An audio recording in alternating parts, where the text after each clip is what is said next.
కాశీ గారు ఎలా ఉన్నారు? బాగున్నానండి, నువ్వు ఎలా ఉన్నావు? బాగున్నా అండి.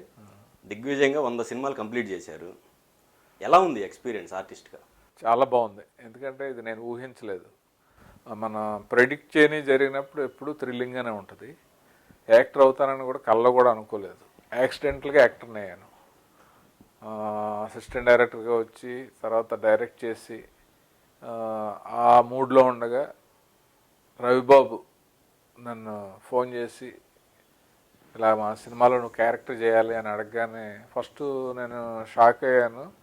తర్వాత మాకిద్దరు అనుకున్న చనువు మీద అతన్ని ఏంటి ఎళ్ళకోవడంగా ఉందా, కామెడీగా ఉందా, నేనే యాక్టర్ ఏంటి, ఎవరన్నా ఉన్నారు అక్కడ అంటే శరత్ గారు మా గురువు రవిబాబు వాళ్ళ ఆపోజిట్ హౌస్లోనే ఉంటాడు. వాళ్ళందరూ కూర్చుని ఫోన్ చేసి ఆట పట్టిస్తున్నారేమో అని చెప్పి నేను ఫస్ట్ నమ్మలేదు. తర్వాత హైదరాబాద్ వచ్చిన తర్వాత తను వదలకుండా కథ చెప్పి క్యారెక్టర్ చెప్పి నన్ను ఒప్పించి ఆ రకంగా నన్ను నటుడు చేశాడు. అలా నేను నటుడు అవుతాననే విషయం ఏ కోసానో నాకు లేదు. కారణం ఏంటంటే నాకు స్టేజ్ మీద ఎక్స్పీరియన్స్ లేదు, ఎప్పుడు యాక్టర్ అవ్వాలనే ప్రయత్నం చేయలేదు. అసిస్టెంట్ డైరెక్టర్గా వచ్చి నేను డైరెక్టర్ అయ్యే లోపు చాలామంది ఏదైనా ఒక ఎస్ఐ క్యారెక్టరో లేకపోతే డాక్టర్ క్యారెక్టరో ఏదైనా వేయచ్చు కదా, చాలామంది కనిపిస్తూ ఉంటారు కదా అని చెప్పి నన్ను అడగటం జరిగింది. అయినా కూడా నేను ఇంట్రెస్ట్గా వెళ్ళేవాడిని కాదు.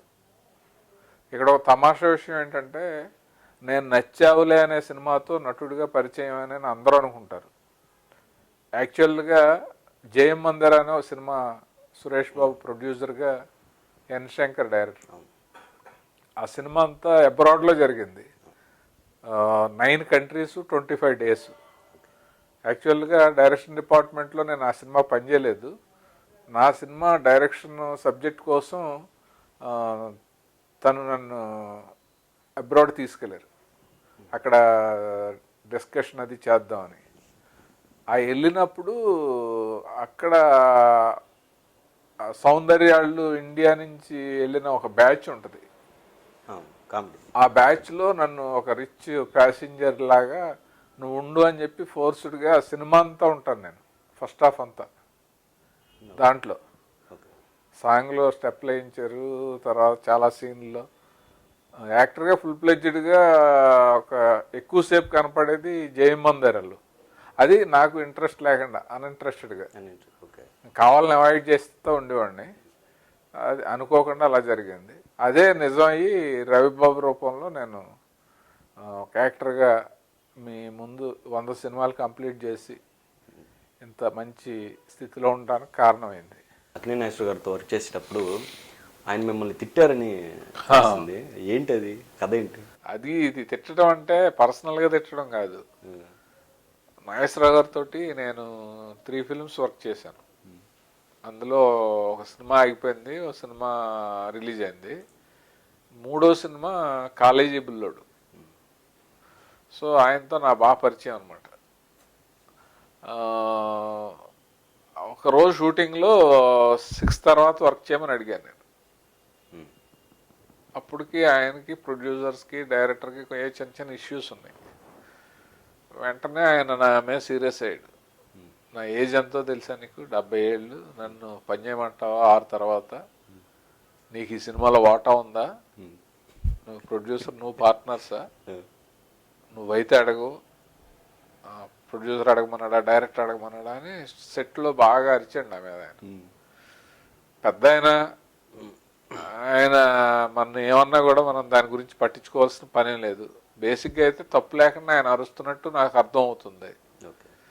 సో వద్దు సార్, ప్యాకప్ చెప్పేద్దాం, రేపు చేసుకుందాం అని చెప్పి. నా ఉద్దేశం ఏంటంటే ½ అన్ అవర్ చేస్తే ఆ లొకేషన్కి ఆ రోజుల్లో 40,000 ఎంతో, మళ్ళీ మర్నాడు వెళ్ళక్కర్లొద్దు, ప్రొడ్యూసర్కి సేవ్ అవుద్దని. తర్వాత ఆయన నన్ను అర్థం చేసుకుని ఆయన సినిమా అయిన తర్వాత 3 మాత్రం భోజనం పెడతారు, ప్రొడ్యూసర్కి, కెమెరామ్యాన్కి, డైరెక్టర్కి. ఏ సినిమా పనిచేసినా ఆయన వాళ్ళ ఇంట్లో పర్సనల్గా వాళ్ళ దొడ్లో ములక్కాయలు, కూరగాయలు, సఫోలా ఆయిల్ తోటి మంచి నీట్గా భోజనం పెట్టడం అలవాటు. ఫస్ట్ టైం వాళ్ళతో పాటు కో డైరెక్టర్ నన్ను కూడా పిలిచాడు. వాళ్ళందరూ చాలా గర్వంగా ఫీల్ అయ్యేలాగా చెప్పారు. ఇంతవరకు ఎప్పుడు పిలవలేదు, మీరంటే ఇష్టమే, ఏదో పాయింట్లో ప్రొడ్యూసర్ వాళ్ళ మీద ఉన్న కోపం మీ మీద చూపించారు అని అన్నారు. తర్వాత ఆయన చాలాసార్లు కలిశాను, ఇంటికి వెళ్ళాను. మా క్లాస్మేట్ ఒకడు, ఒక లక్ష్మణుడు అని ఉన్నాడు, అతను 30 సంవత్సరాల తర్వాత కలిసాం మేము.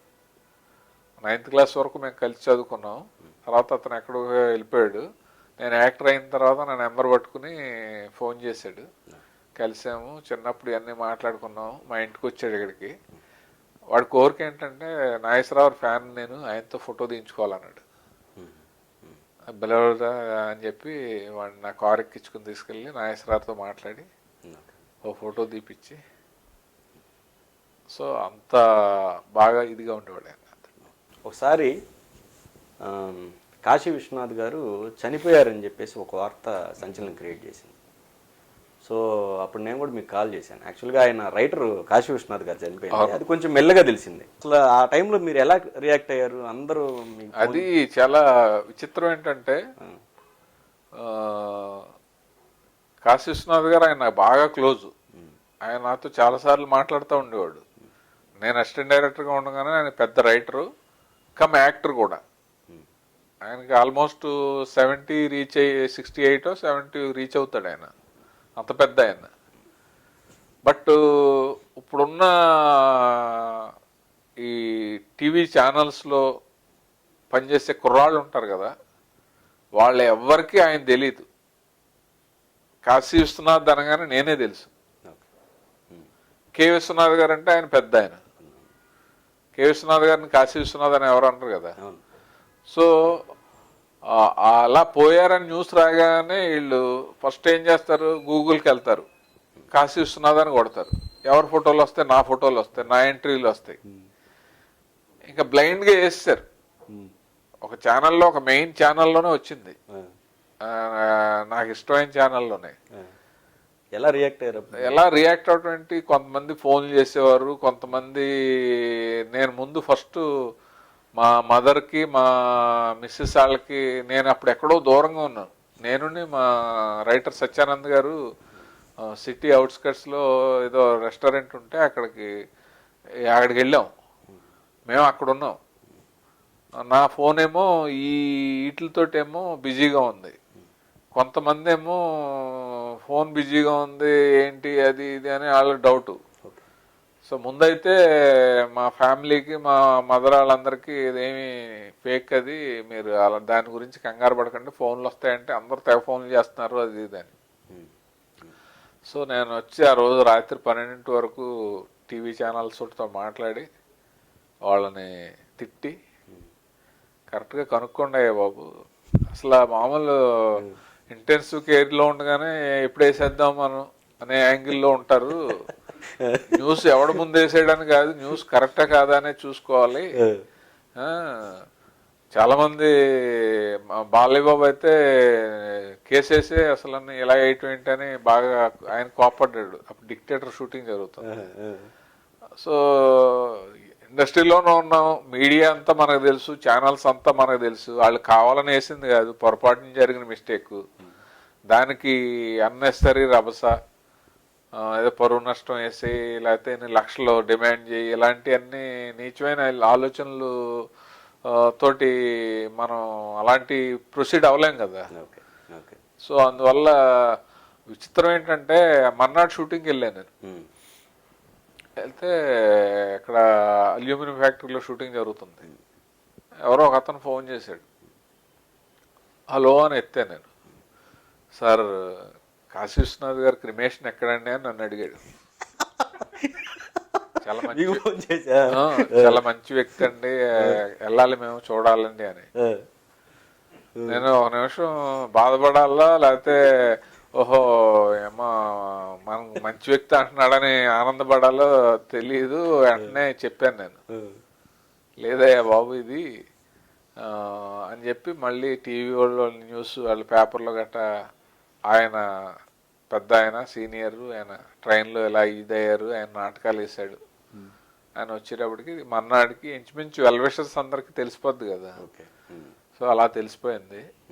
బట్ అదేంటంటే ఎవరైనా ఒకళ్ళు వాళ్ళు పోయిన తర్వాత ఉండే రియాక్షన్ ఎలా ఉంటుందో అది మనకు ముందే తెలిసిపోయింది. అదే అదే అది అది చాలా నేను నవ్వుకున్నాను, ఆ, దాని గురించి పెద్ద బాధపడి అలా ఏం లేదు. ఉమ్, ఉమ్, కొంతమంది ఏమో దిష్టి పోయిందన్నారు, కొంతమంది తిట్టారు, ఉమ్, చూసుకుని వేయాలి కదా అన్నారు. ఉమ్. అది బట్ అది ఒక గుర్తుంచుకునే ఇన్సిడెంట్ లా ఉంది. Okay okay. ఇప్పటి వరకు మీరు చాలా క్యారెక్టర్లు చేశారు కదా సార్, అంటే ఫాదర్ రోల్స్ కానీ, ఇంకా ఏమన్నా లోటు ఏమన్నా మిగిలిందా? పలానా క్యారెక్టర్ చేయలేదు, ఈ క్యారెక్టర్ నేను మిస్ అయ్యాను అనే అన్న లోటు ఏమన్నా ఉందా? చాలా క్యారెక్టర్స్ చేయాల్సిన అవసరం ఉంది, చాలా క్యారెక్టర్స్ చేయాల్సిన బ్యాలెన్స్ ఇంకా చాలా ఉన్నాయి. బట్ అవన్నీ మనం అనుకుంటే జరగవు. ఓకే. తర్వాత మన బాడీ లాంగ్వేజ్కి ఆ క్యారెక్టర్ మ్యాచ్ అవుద్దా లేదా. అలాంటి డ్రీమ్ రోల్ ఏమైనా ఉందా? డ్రీమ్ రోల్ అంటే నాకు విలేజ్ క్యారెక్టర్ రావుగోపాలరావు గారు చేసే క్యారెక్టర్ లాంటివి అయితే నేను బాగా సూట్ అవుతానని. ఊరుకు మనగాడు అంటే విలన్ గానా? విలన్ అయినా పర్లేదు. విలన్గా అట్లా మీరు ట్రై చేసినట్టున్నారు ఒకసారి, మళ్ళీ ఆ దిశగా మీరు వెళ్ళలేదు. అంటే విలన్గా నేను ట్రై చేయలేదు, నన్ను ట్రై చేశారు ఇద్దరు.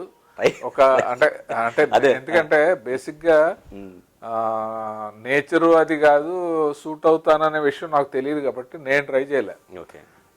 పరుచూరు మురళి ఉన్నాడు డైరెక్టర్, ఆయన ఆదినాయకుడు అనే సినిమాలో మంచి విలన్ క్యారెక్టర్ ట్రై చేశాడు. చూసిన వాళ్ళు కానీ అందరూ మంచి అప్లాజ్ వచ్చింది. ఇప్పుడు మీరు కూడా చూడొచ్చు, దాంట్లో బాగుంటుంది. బట్ బ్యాడ్ లక్ ఏంటంటే సినిమా ఆడలేదు. ఇప్పుడు ఏ ఆర్టిస్ట్ అయినా ఎప్పుడు క్లిక్ అవుతాడు, అతను క్యారెక్టర్ బాగుండడంతో పాటు సినిమా కూడా సూపర్ హిట్ అయితే అందరూ ఆ క్యారెక్టర్ నచ్చి కొంచెం కంటిన్యూ చేస్తారు. మనం ఎంత ఇప్పుడు బూడిదలో పోసిన పన్నీర్ అయిపోద్ది అంటాం కదా, అలా అవుతూ ఉంటాయి. కొన్ని మంచి క్యారెక్టర్లు చేసినా కూడా సినిమా సరిగ్గా ఆడకపోతే. ఓకే. అలాగే మన ఎందుకంటే ప్రేమంట డైరెక్టర్ కరుణాకరణ్ గారు, ఆయన ట్రై చేసేటాను. పాజిటివ్గా కనిపిస్తూ నెగిటివ్. అవును అవును. ఆ సినిమాలో కూడా చాలామంది ఫోన్ చేసి చెప్తారు. కొంతమంది అయితే మీరు కర్మలో అనుపమ్ ఖేర్ క్యారెక్టర్ ఉంటుంది, అది నాకు చాలా ఇష్టం. చాలా డీసెంట్గా ఉండి చిన్న క్రూయాలిటీ ఉంటుంది, విలనీ అనమాట. అలాంటి క్యారెక్టర్ చేయాలనేది మాత్రం నాకు అప్పుడప్పుడు అనిపిస్తూ ఉంటుంది. అంటే అవార్డులు రాలేదని ఏమన్నా లోటు ఏమైనా ఉందా మీకు? అవార్డులు నేను ఎక్స్పెక్ట్ చేయలేదు, రాలేదనే లోటు కానీ బాధ కానీ ఎప్పుడు ఉంటుంది, ఎక్స్పెక్ట్ చేస్తూ ఉంటుంది. ఓకే. బట్ ఒక విషయంలో చిన్న బాధ వచ్చింది తెలిసి. నచ్చావులే అనే సినిమాకి ఆల్మోస్ట్ అందరూ కూడా కాశీకి ఇవ్వాలి award, best character artist, first సినిమాలో చాలా బాగా చేశాడు అని డిసైడ్ చేశాక ఒకళ్ళో ఇద్దరు ప్యారలల్గా నాకు పోటీ ఎవరంటే ముక్కురాజు గారు అని ఒక ఆయన ఉన్నారు. ఆయన ముక్కురాజు గారు, ఆయనకి ఇవ్వాలా నాకు ఇవ్వాలా అనే యాంగిల్లో ఆలోచిస్తూ ఉంటే ఎవరో కొంతమంది పెద్దలు, కాశీ ఫస్ట్ ఫిల్మే కదా, అతను బాగా ఓల్డ్ అయిపోయాడు, చనిపోయే ముందు అతనికి ఒక తృప్తి ఉంటుంది, అతనికి ఇచ్చేయండి, కాశీకి తర్వాత ఎప్పుడన్నా వస్తుంది అని అడ్డం పడి మిస్ అయిందంట. అంటే ఒక ఆర్టిస్ట్కి ఫస్ట్ ఫిల్మ్ సూపర్ హిట్ అయ్యి అసలు ఏమీ తెలియని ఒక రా క్యాండిడేట్ నటుడుగా బాగా ప్రూవ్ చేసుకుని ఇండస్ట్రీ యాక్సెప్ట్ చేసి ఆడియన్స్ యాక్సెప్ట్ చేసి కళ్ళం నీళ్ళు పెట్టించాడు, కామెడీ తెప్పించాడు అనే ఎన్నో ప్రశంసలు, ఎంతోమంది ఫోన్ చేసి అన్నీ వచ్చినప్పుడు ఆ నంది అవార్డు కూడా వస్తే ఇంకా చాలా బాగుండేది, అది రాకపోవడానికి ఇలాంటి కారణం అని బాధపడ్డాను నేను. ఓకే. నచ్చావులే ఎవరో ఒకరికి ఇవ్వాలని చెప్పి నా వైఫ్ క్యారెక్టర్కి ఇచ్చారు అప్పుడు. ఓకే. దాని తర్వాత అవార్డులు రావాలి అని చెప్పేసి, ఎందుకంటే ఆర్టిస్ట్గా స్టేజ్ నుంచి వచ్చి ఎన్నో నిద్రలేని రాత్రులు గడిపి క్యారెక్టర్స్ మీద ఎక్సర్సైజ్ చేసి అలా చేసిన వాళ్ళకి ఉంటుంది. ఓకే. అవార్డు కొట్టాలి, నేషనల్ అవార్డు కొట్టాలి, నంది అవార్డు కొట్టాలని. నాకు అసలు ఆసక్తి ఎప్పుడూ లేదు. మోరోవర్ అవార్డ్స్ అనేవి న్యాచురల్గా జరగటం అనేది ఒక 60% ఉంటుంది, ఒక మిగతా 40% లాబింగ్ ఉంటుందని అంటారు. అది ఎంతవరకు నిజమో నాకు తెలియదు. బట్ ఆడియన్స్ నన్ను యాక్సెప్ట్ చేసి నేను చేసే డైరెక్టర్లు సాటిస్ఫై అయితే చాలు అని మాత్రం నేను ఎప్పుడు అనుకుంటాను. మిమ్మల్ని అనుకుని ఆర్టిస్ట్గా అంటే తర్వాత నెక్స్ట్ ఇమీడియట్గా వేరే వాళ్ళని ఆ క్యారెక్టర్ చూజ్ చేసుకోవటం ఇలాంటి సందర్భాలు ఏమైనా జరిగాయా? నన్ను అనుకుని ఇంకో ఆర్టిస్ట్కి వెళ్ళటం అనేది నా ప్రమేయంతో జరిగినాయి. సినిమాలు 3 రకాలుగా డివైడ్ చేసుకోవాలి. మంచి క్యారెక్టర్ కోసం మనం సినిమా చేయాలి, లేకపోతే మంచి రెమ్యునరేషన్ కోసం మనం సినిమా చేయాలి, లేకపోతే మనకు కావాల్సిన మంచి వ్యక్తుల కోసం సినిమా చేయాలి. అంటే అలాంటి సందర్భాలు జరిగాయా? పెద్ద సినిమాలా చిన్న సినిమాలా? జరిగినాయి. ఒకసారి నాకు అది గుర్తు కూడా లేదు. ఈ రోజుల్లోనే ఒక సినిమా ఉంది కదా, అవును, మారుతి గారు. ఆయన మా ఇంటికి వచ్చాడంట. నాకు ఆయన వచ్చాడని తెలియదు, ఎవరో వచ్చారని మొత్తం మీద తెలుసు. కథ చెప్పారు. అంటే మామూలు చాలా చిన్న బడ్జెట్లో చాలా తెలివిగా ప్లాన్ చేసుకుని బాగా చేశారు. అవును అవును. బహుశా ఆ టైంలో నేను ఆ డైరెక్టర్కి అంత భవిష్యత్తు ఉంటుందని, లేకపోతే ఆ సినిమా అంత ఆడుతుందని, నా క్యారెక్టర్ అంత క్లిక్ అవుద్దని అని నేను అనుకోకుండా ఉండొచ్చు. తర్వాత ఆ వచ్చిన వ్యక్తులకు కూడా నాకు అదే తొలి పరిచయం అవటం ఇలాంటి కారణం కూడా ఉండొచ్చు. అందువల్ల నేను అది రిజెక్ట్ చేశాను. తర్వాత ఆ సినిమా ఆడిన తర్వాత నేను బాగా తీశాడు ఈయన అని చెప్పి నేను ఫోన్ చేసి ఆయనతోటి కంగ్రాట్స్ చెప్తే, లేదు సార్ ఆ క్యారెక్టర్కి మిమ్మల్ని అనుకున్నాము, బట్ మీ ఇంటికి వచ్చి కథ చెప్పాము, మీకు కథ నచ్చింది, మా బడ్జెట్ వర్కౌట్ అవ్వలేదు, అందువల్లే మిస్ అయ్యాము అని ఆయన తర్వాత చెప్పాడు. అసలు ఆ పర్సనే గుర్తులేరు మీకు? అంటే నాకు గుర్తులేదు. Okay okay. అంటే ఆయన వచ్చానని ఆయన అన్నాడు, నాకు ఎవరో మేనేజర్ ఫోన్ చేశారు అనే గుర్తు నాకు. మరి ఆయన ఫోన్లో చెప్పాడో గుర్తులేదు సార్. కానీ జనరల్గా నేనేంటంటే ఒక డైరెక్టర్ మా ఇంటికి వచ్చి ఈ క్యారెక్టర్ మిమ్మల్ని అనుకున్నాం సార్, మీరే చేయాలి, ప్రొడ్యూసరు ఇలాగ కొంచెం బడ్జెట్ ఇలా అంటున్నారు అని అడిగితే మాత్రం మ్యాక్సిమం కోఆపరేట్ చేస్తాను. చాలామందికి నేను చేశాను, చేస్తాను కూడా. ఎందుకంటే అదే ఎక్స్పీరియన్స్ నేను టేస్ట్ చేశాను. నా ఫస్ట్ ఫిల్ము నువ్వు లేక నేను లేను షూటింగ్ జరుగుతుండగా ఒక క్యారెక్టర్కి కే విశ్వనాథ్ గారు అనుకున్నాను నేను. బట్ మా ప్రొడ్యూసర్ అంత బడ్జెట్ లేదు, రంగనాథ్ గారిని వేద్దాం అన్నారు. అంటే నేను మాట్లాడుకుంటానని అని చెప్పేసి నేను గ్రీన్ పార్క్ హోటల్కి వెళ్ళి విశ్వనాథ్ గారిని, సార్ ఇది నా ఫస్ట్ ఫిల్ము, నేను మిమ్మల్ని అనుకుంటున్నాను, మీరు నాకు చేసి పెట్టాలి అని అనగానే ఆయనకి నాకు మంచి అనుబంధం ఉంది. ఓకే, కలిసి ఉన్న వరకు ఆయన ఫస్ట్ తాతగా క్యారెక్టర్ వేసినప్పుడు నేనే కో డైరెక్టరు, మంచి అటాచ్మెంట్ మాకు. ఆయన వెంటనే నీకోసం నేను చేస్తున్నాను, ఇది డబ్బులు ఉంది అని చెప్పి ఆయన చేశారన్నమాట. సో అలాంటి ఎక్స్పీరియన్స్ నా మైండ్లో ఉండి, ఓ డైరెక్టర్ ఫీలింగ్ ఎలా ఉంటుందో, ఓ డైరెక్టరు తను అనుకున్న క్యారెక్టర్కి ఆర్టిస్ట్ దొరకకుండా వేరే ఆర్టిస్ట్ వస్తే ఎంత మదన పడతాడో నాకు తెలుసు. కాబట్టి నేను మ్యాక్సిమము నా వరకు కాంప్రమైజ్ అయ్యి చేసిన సందర్భాలు చాలా ఉన్నాయి. ఓకే, పర్సనల్గా వద్దామండి. కాలేజీలో చదువుకున్నప్పుడు కానీ లేకపోతే ఇండస్ట్రీకి వచ్చినప్పుడు కానీ ప్రేమలో ఏమైనా పడ్డారా? ప్రేమలో పడడం ఉండదు కానీ క్రష్ ఉంటుంది. టీనేజ్లో ఉండే క్రష్లే ఉంటాయి. బట్ ప్రేమలో పడే ఏజ్లో మా వాళ్ళు పెళ్ళి ప్రపోజల్ తీసుకొచ్చారు. ఎవరినైతే పెళ్లి చేద్దామని అనుకుంటారో వాళ్ళనే ప్రేమించాల్సిన పరిస్థితి వచ్చింది. ఓకే, అరేంజ్డ్ మ్యారేజ్ మీది? Arranged marriage. ఎవరో లేదు, నా వైఫే. అంటే నేను పెళ్లి చేసుకుందాం అనుకునే టైంలో మా కజిన్స్ కాలేజీలో చదువుతూ ఉండేవారు. వాళ్ళు అక్కడ ఒక అమ్మాయిని చూసి ఆ బిహేవియర్ ఇదంతా అన్నయ్యకి బాగుంటుంది అని చెప్పేసి వాళ్ళు నాకు సజెస్ట్ చేశారు. అదే కాలేజీలో మా కజిన్ వీరబాబు అని అతను ఉండేవాడు. అప్పటికి మీరు ఇండస్ట్రీ వెళ్ళిపోయారా? ఇండస్ట్రీలోనే ఉన్నారా? ఇండస్ట్రీలో ఉన్నాను. నేను అప్పుడు అసోసియేట్గా ఉన్నాను. నేను కాలేజీకి తీసుకెళ్ళి ఆ అమ్మాయిని చూపించి నాకు బాగా అనిపించి మా ఫాదర్ వాళ్ళకి ఓకే అని చెప్పి వచ్చేసాను. మరి మీకు ప్రాబ్లం రాలేదంటే వాళ్ళ తరపు నుంచి, అంటే ఇండస్ట్రీ కదా ఎందుకు అని చెప్పి ముందుకు అది ఆ విషయంలో చాలా మెచ్చుకోవాలి. ఎందుకంటే సినిమా ఫీల్డ్లో ఉన్న వాళ్ళకి పెళ్ళిళ్ళు చేసేవారు కాదు, అవటం చాలా కష్టం.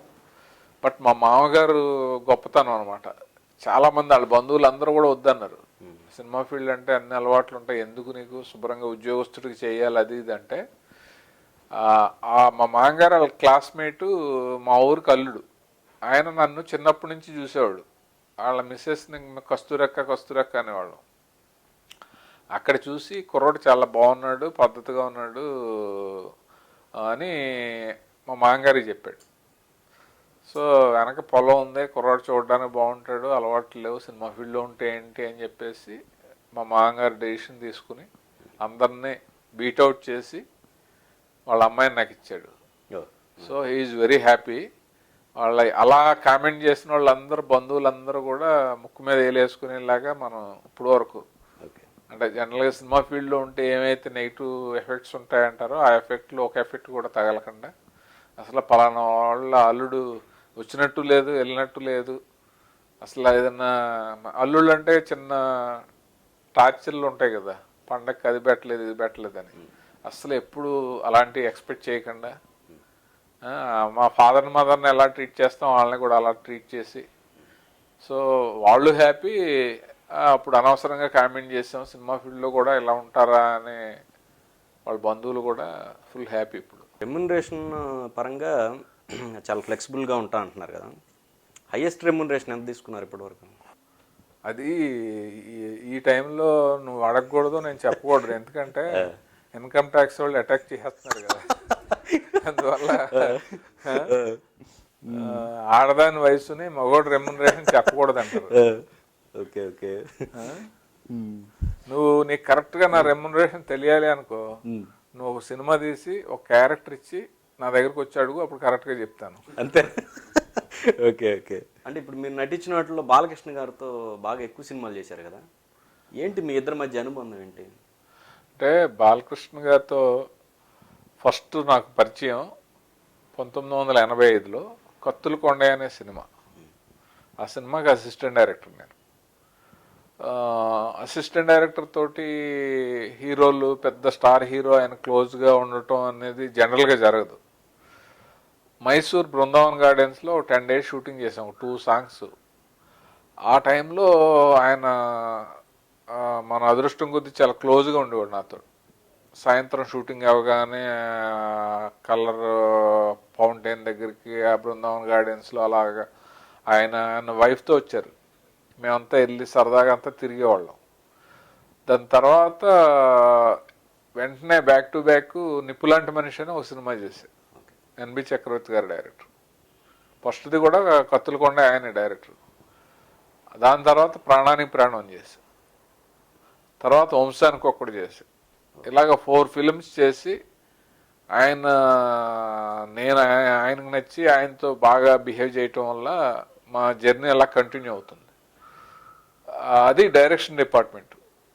తర్వాత ఆర్టిస్ట్గా కూడా 3 సినిమాలు చేశాను. ఒకటి దాసనారాయణరావు గారిది,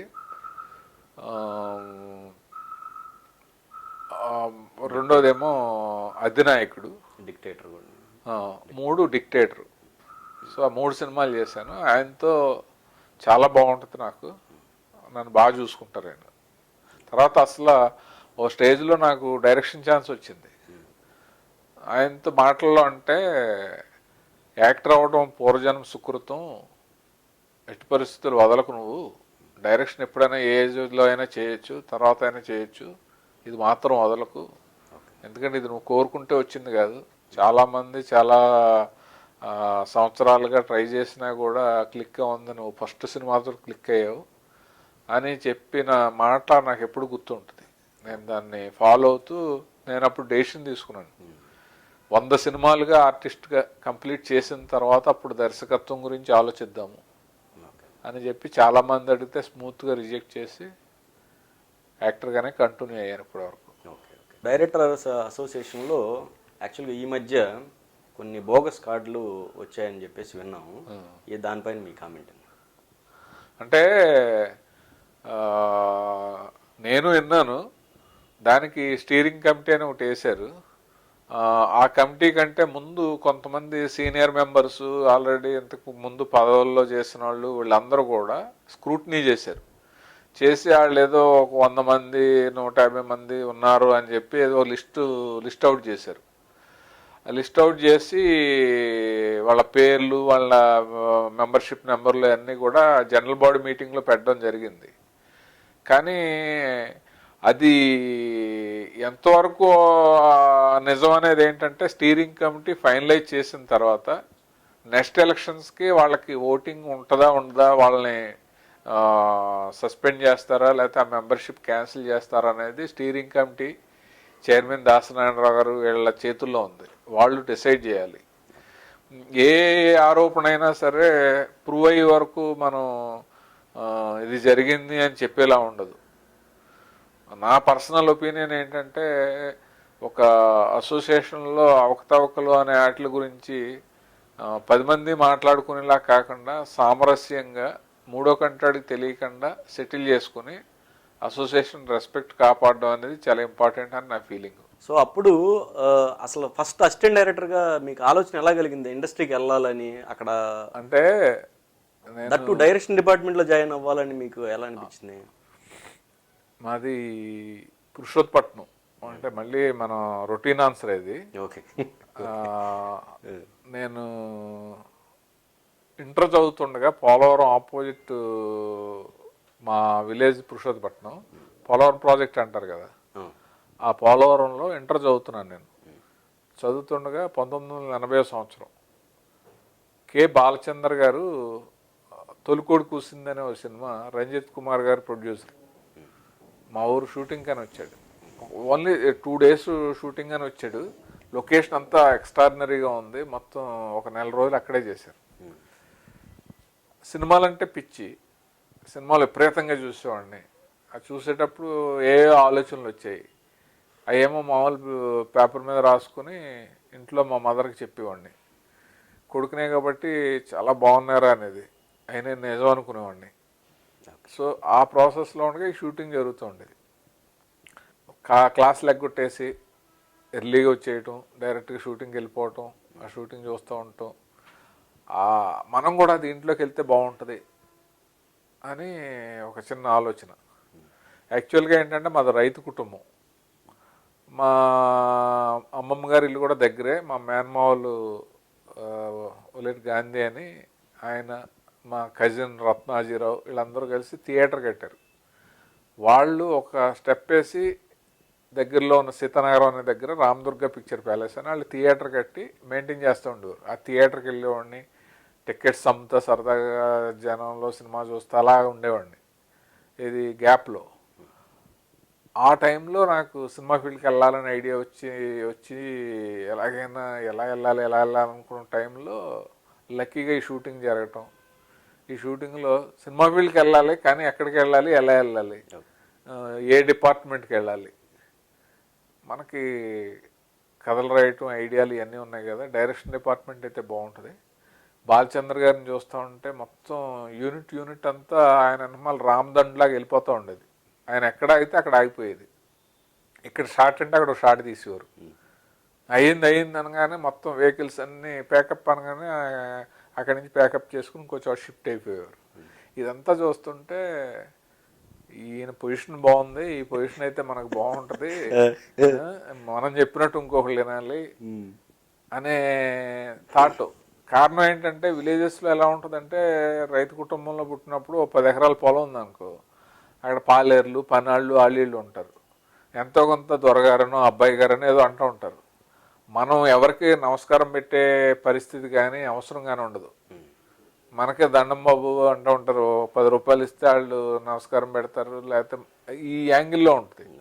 ఇప్పుడు అలాంటి సిచ్యువేషన్ నుంచి మనం ఇంకో చోటుకి వెళ్ళి మనం మంచి పొజిషన్కి వెళ్ళాలి కదా అనే ఒక ఉద్దేశంతో అది డిసైడ్ చేసుకుని ఇప్పుడు ఎలాగా చెప్పాలి సినిమా ఫీల్డ్కి. ఆ రోజుల్లో వెళ్ళాలంటే మొత్తం అందరూ చాలా ఏదో రాంగ్ ప్లేస్కి వెళ్తున్నట్టే, ఓ రెడ్ లైట్ ఏరియాకి వెళ్తున్న ఫీలింగ్ అనమాట. అవునా? సినిమాలు అంటే క్రేజ్ కానీ అక్కడికి వెళ్తే పాడైపోతాడు. అంత కంపారిజన్ ఉందా రెడ్ లైట్ అనే? అంటే అక్కడ ఏమైనా అన్ని అలవాట్లు ఉంటాయి. ఓకే. ఇటు శుభ్రమైన ఇప్పుడు వరకే అలవాటు లేదు, ఏదో చదువుకుంటున్నాడు, ఒకడే కొడుకు ఎందుకు అనే యాంగిల్లో చుట్టుపక్కల వాళ్ళందరూ, ఓకే. మా మదర్ మా ఫాదర్ ఎప్పుడు అలా అనలేదు, వాళ్ళకి అంత తెలియదు కూడా, సినిమా ఫీల్డ్కి వెళ్తే ఇలా అవుతారని కూడా తెలియదు, పాడైపోతాడు ఎందుకు అని. సో మా మదర్తో నేను చెప్పాను, ఇప్పుడు నేను ఎలా వెళ్తున్నానో అలాగే వస్తాను, సాధిస్తానో సంపాదిస్తానో అది నా చేతిలో లేదు, ఆ రెండు జరిగినా జరగకపోయినా ఇప్పుడు మీ అబ్బాయిగా ఎలా ఉన్నానో మీకు చెడ్డ పేరు తేకుండా ఏ అలవాటు లేకుండా అలాగే ఉంటాను, మందు అలవాటు చేసుకోను, ఇంక వేరే అలవాట్లు చేసుకొని సిగరెట్లు కాల్చుని ఇలాగని చెప్పా.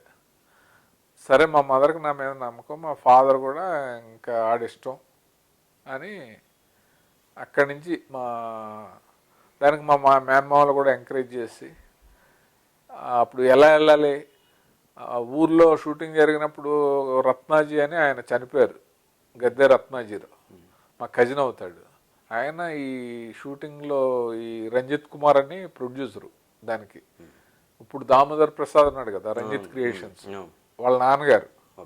అప్పుడు వీళ్ళందరూ పిల్లలు, దాము కూడా వచ్చేవాడు ఆడికి నాకు. ఆయన మా బ్రదర్కి బాగా పరిచయం అనమాట. సో ఆ పరిచయంతో నన్ను మెడ్రాస్ తీసుకెళ్ళి ఆయనకు పరిచయం చేశాడు.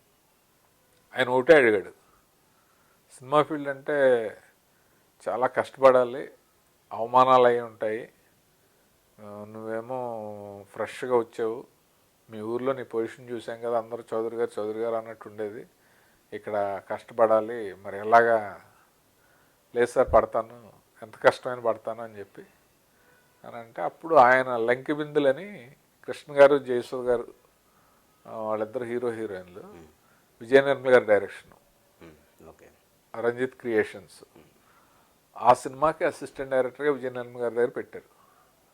అలాగా బాలచంద్ర గారి దగ్గరికి వెళ్తే ఆయన ఏమన్నాడంటే, నువ్వు ఏదన్నా 2 తెలుగు సినిమాలు చేయి, ఈ లోపల మెడ్రాస్లో ఉంటావు కాబట్టి తమిళ్ వస్తుంది, తమిళ్ వచ్చాక నా దగ్గరికి వచ్చి ఎద్దుగాని అన్నాడు. బట్ నేను ఫస్ట్ అసిస్టెంట్ డైరెక్టర్గా జాయిన్ అయ్యాక నాకు వెనక్కి తిరిగి చూసుకునే అవకాశం లేకపోయింది. ఎందుకంటే చాలా యాక్టివ్గా చాలా కష్టపడి ఈ డిపార్ట్మెంట్ ఆ డిపార్ట్మెంట్ అని కాకుండా ఏ పనైనా నేనే ముందు పరిగెట్టుకెళ్ళి చేసేసి నెక్స్ట్ సినిమాకి ఈ అబ్బాయి ఉండాలి అనే అంత యాక్టివ్గా చేసేవాడిని. సో అందువల్ల నాకు సినిమా తర్వాత సినిమా అనేది ఆటోమేటిక్గా గ్యాప్ లేకుండానే వచ్చింది. అందువల్ల నేను బాలచంద్ర గారి దగ్గర జాయిన్ అవ్వలేకపోయాను. రాఘవేంద్ర గారి దగ్గర కూడా ఛాన్స్ వచ్చింది. ఇక్కడ ఖాళీగా ఉంటే అక్కడికి వెళ్ళేవాళ్ళం. నాకు సినిమా తర్వాత సినిమా ఖాళీ లేకుండానే నెక్స్ట్ శరత్ గారి దగ్గర మిద్దె రామారావు అని ఆయన 16 ఏళ్ళ వయసు అని తీశారు. ఆయన పెద్ద ప్రొడ్యూసరు. ఆయన ఎన్బి చక్రవర్తి గారు, శరత్ గారు వీళ్ళ దగ్గర పర్మనెంట్ అనమాట. ఒక్కో సందర్భంలో 3 సినిమాలు చేసిన ఇది కూడా ఉంది. మీరా? ఎట్ ఏ టైము అసోసియేట్ డైరెక్టర్గా 3 ఫిల్మ్స్ చేశాను నేను. దాసర్ గారి లాగా అంటే దాసర్ గారి లాగానే కాదు, దాసర్ గారు డైరెక్టర్గా చేశారు. నేను అంటే ఒక కంపెనీలో 2 ఫిల్మ్స్ జరుగుతూ ఉండి బయట ఇంకొకళ్ళు కూడా నువ్వే కావాలని అంటే చిన్న చిన్న మేనేజ్మెంట్లు చేసుకుంటా 3 సినిమాలు చేసిన సందర్భాలున్నాయి. పచ్చని కాపురం కృష్ణ శ్రీదేవి, చేదస్తప్ మొగుడు సుమన్ను భానుప్రియ, శరత్ గారు, అదేమో తాతినేని రామారావు, మొనగాడని అర్జున్ సినిమా ఎన్బి చక్రవర్తి గారు. వీళ్ళందరూ మా గురువులే కాబట్టి నేనే కావాలనంటే ఆ 3 సినిమాలు ఒకేసారి ప్యారలల్గా జరుగుతూ ఉండేవి.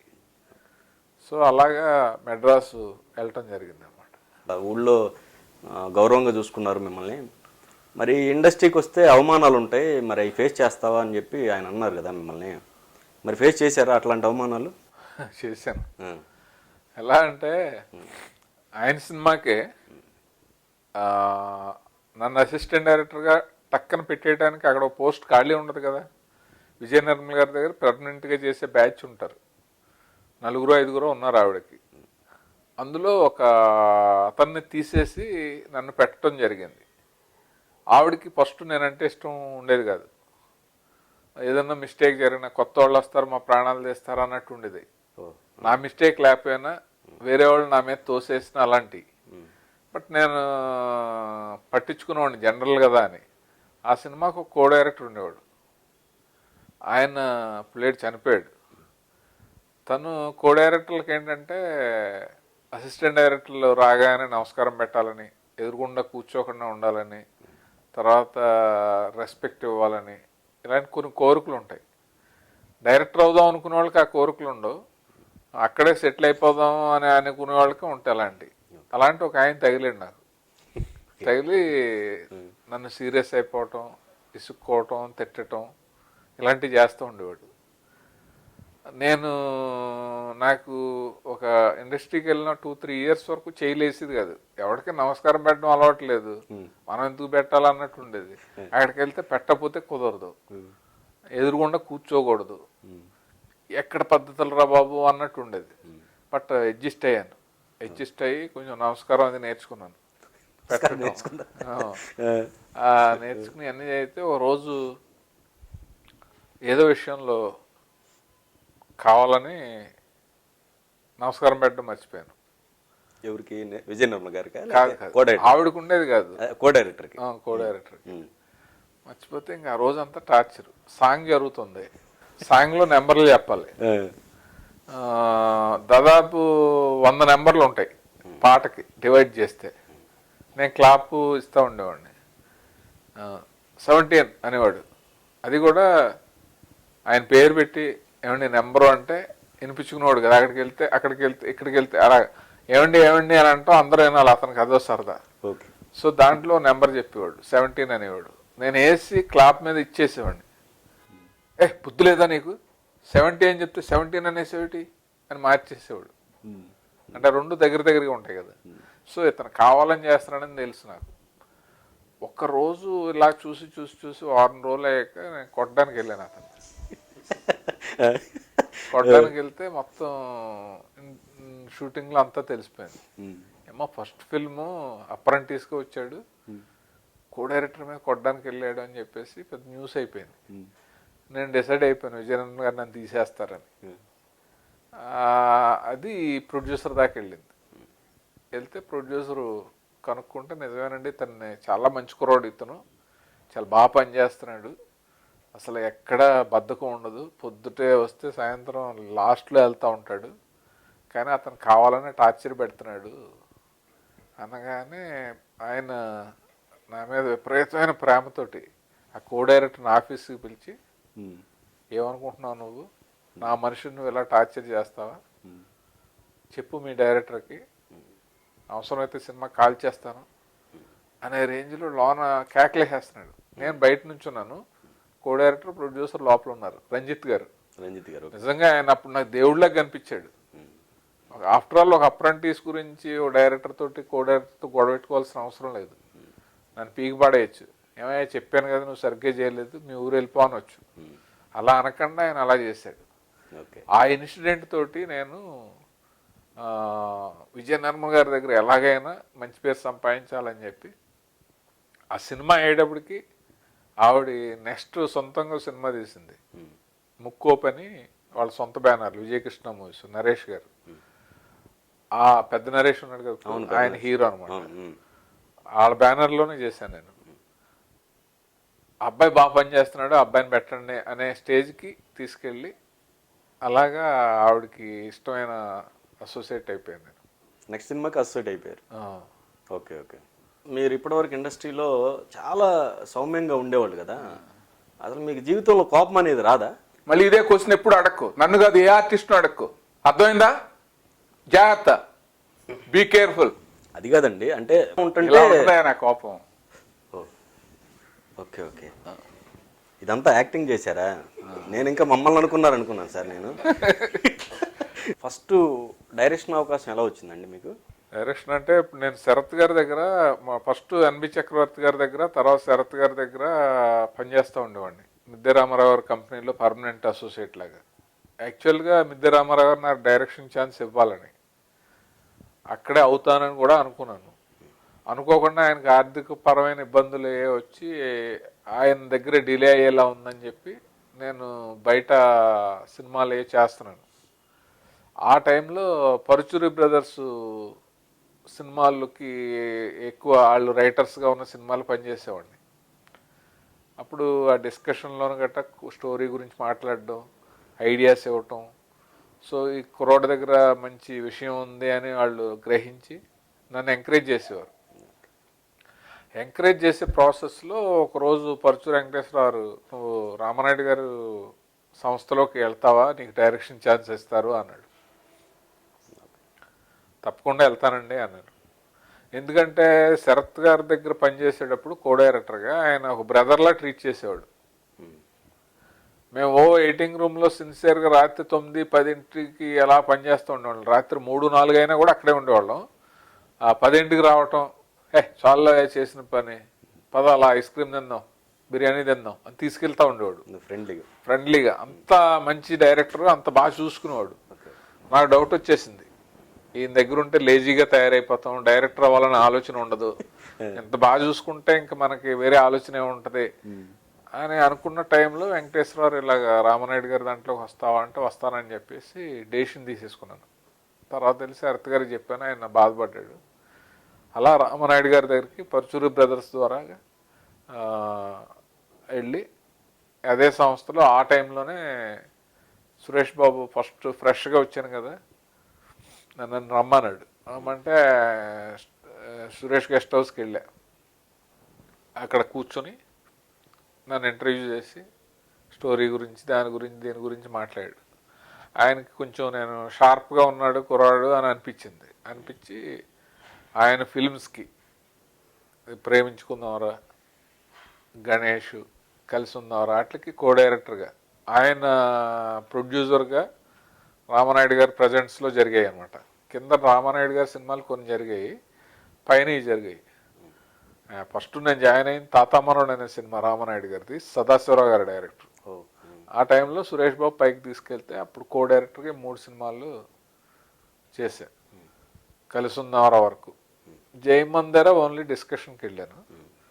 దాని తర్వాత నేనే ఫస్ట్ టైం తెలుగులో అవకాశం ఇస్తాను నీకు, ఇప్పుడు వరకు నేను అంతా తమిళ డైరెక్టర్స్కే ఇచ్చాను, తెలుగు వాళ్ళకి ఎవరికి ఇవ్వలేదు.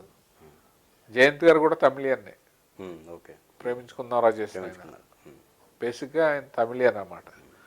అని అనగానే నేను హ్యాపీ ఫీల్ అయ్యి ప్రేమించుకుందాంరా జరుగుతున్న టైంలో స్విట్జర్లాండ్లో మాట ఇచ్చాడు ఆయన. సో ఆ రకంగా ఆ మాట నిలబెట్టుకుని నువ్వు లేక నేను లేను అనే సినిమాకి డైరెక్షన్ ఛాన్స్ ఇచ్చాడు. సార్, అన్నవరంలో మీరు యాక్చువల్గా 2 సినిమాల తర్వాత అన్నవరం వెళ్ళారు, ఏది స్క్రిప్ట్ పూజ చేయించడం కోసం. అప్పుడు మీకు రవిబాబు గారి దగ్గర నుంచి ఫోన్ కాల్ వచ్చింది కదా. సో ఇప్పుడు ఆ స్క్రిప్ట్ ఉందా, అంటే నెక్స్ట్ డైరెక్షన్ చేయాలనుకుంటున్నారా? అనుకుంటే ఆ స్క్రిప్టే చేస్తారా లేకపోతే ఇంకేదన్నా? ఆ స్క్రిప్ట్ ఉంది. అంటే అప్పుడు కౌసల్య, సుప్రజ, రామ అని ఒక love story, triangle love story. Kausalya ఒక హీరోయిన్, సుప్రజ ఒక హీరోయిన్, రామ ఒక హీరో అని చేసాం.